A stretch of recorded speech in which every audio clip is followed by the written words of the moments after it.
Assalamualaikum warahmatullahi wabarakatuh. Alhamdulillahi rabbil alamin, alladhi khalaqal insana fi ahsani taqwim, thumma hadahu ila siratim mustaqim.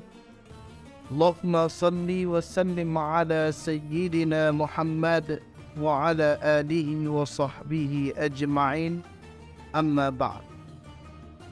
Pertama-tama dan yang paling utama, marilah bersama-sama kita mengucapkan puji dan syukur kita hanya kepada Allah Subhanahu wa ta'ala, yang mana Allah telah memberikan kepada kita berbagai macam nikmat yang tidak mungkin kita hitung berapa banyaknya dan berapa jumlah. Dan di antara nikmat yang banyak itu ialah nikmat iman dan nikmat Islam, serta nikmat Allah memberikan kesempatan untuk kita bertemu dengan bulan yang mulia, bertemu dengan bulan yang sangat-sangat kita rindukan, yaitu bulan suci Ramadan. Mudah-mudahan bulan suci ini mampu kita isi dengan kegiatan-kegiatan yang sifatnya ibadah kepada Allah Subhanahu wa ta'ala. Kemudian salawat dan salam tak lupa pula kita sanjung-sanjikan kepada baginda Nabi besar Nabi Muhammad sallallahu alaihi wasallam. Mudah-mudahan dengan rajinnya kita berselawat kepada Rasulullah sallallahu alaihi wasallam, di kemudian hari kita mendapatkan syafaat dari beliau. Amin ya rabbal alamin. Alhamdulillah, kita telah memasuki bulan yang sangat kita rindu-rindukan, bulan yang sangat kita tunggu-tunggu kedatangan, yaitu bulan Ramadan yang di dalamnya penuh dengan ampunan. Rasulullah sallallahu alaihi wasallam bersabda, "As-salawatul khams, al-jum'atu ila al-jum'ati, ar-ramadan ila ar-ramadan, mukaffiratun bima bainahunna idza ijtuniba al-kaba'ir." Bahwa solat 5 waktu dari Jumat ke Jumat, dari Ramadan ke Ramadan, merupakan pengampunan dosa, asal kita jauhi yang namanya dosa besar.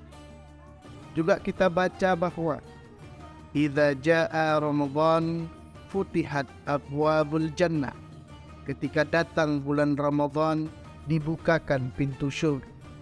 Wa ghulliqat abwabun nar, ditutup pintu neraka. Wa suffidatis syayatin, dibelenggu syaitan-syaitan. Sungguh besar fasilitas bulan Ramadan. Mudah-mudahan bulan ini jangan kita sia-siakan.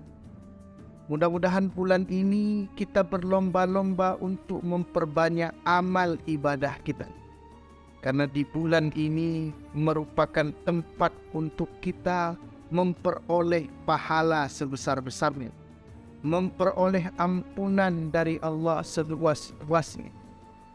Rasulullah bersabda bahwa pahala puasa ini Allah sendiri yang memberikannya. Kullu amali bani Adam la illa siyam. Semua amal anak Adam itu baginya kecuali puasa. Fa innahu li, maka puasa itu untukku, kata Allah. Wa ana ajzi bih, dan aku sendiri yang akan memberikan pahala. Aku sendiri yang akan menilai berapa pahalanya yang akan kuberikan. Tentu ini merupakan kabar gembira bagi orang yang berpuasa, bahwa Allah memberikan pahala atau ganjarannya sendiri tanpa disebutkan berapa jumlah. Sama-sama juga kita ketahui bahwa syurga merindukan 4 golongan.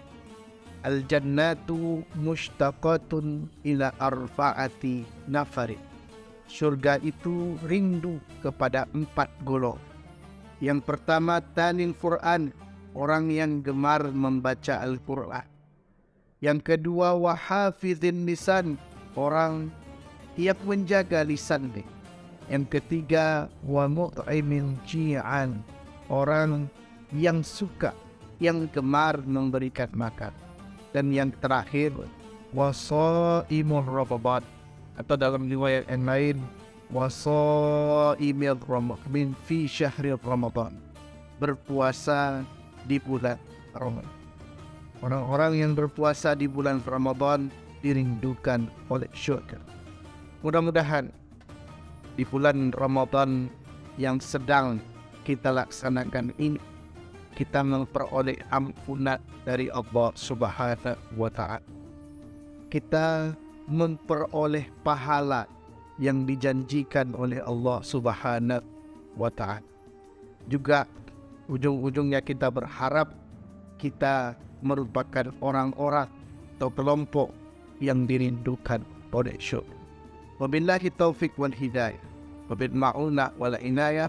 Assalamualaikum warahmatullahi wabarakatuh.